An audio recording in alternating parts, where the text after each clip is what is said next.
Erowid note.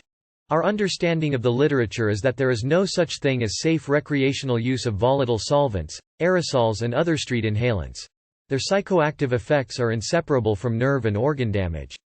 We have chosen to include these reports to help document the real-world use of inhalants, but their inclusion is not intended to imply that they are anything but dangerous. I have always wanted to do drugs. There was never a time when I actually believed that all drugs are bad. I also refused to seek them out. When they came to me, fine.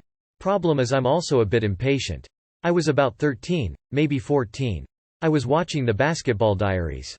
This was before I had smoked weed, gotten drunk, let alone any actual drugs.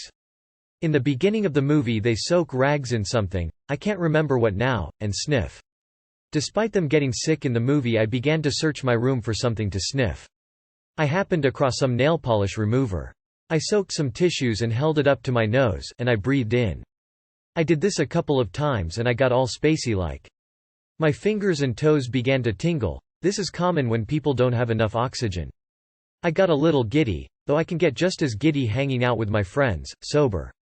My head felt light-headed. The movie was still playing but it was hard to see colors.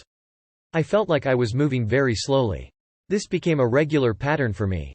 I started sniffing nail polish remover every night. It made it much easier to go to sleep, as I would just sniff until I passed out. After a while my mother began to question why my room always smelled like a beauty parlor. She was only going to believe I had spilled the bottle for so long. Eventually I had to move on. The only time I will sniff now is if I'm rolling, and then just about anything feels good anyway. Sniffing is kinda dumb. Basically you're just drowning yourself. It can give you monster headaches and make you smell really bad.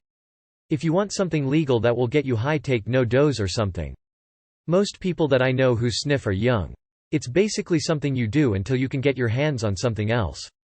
My advice, just wait for that something else.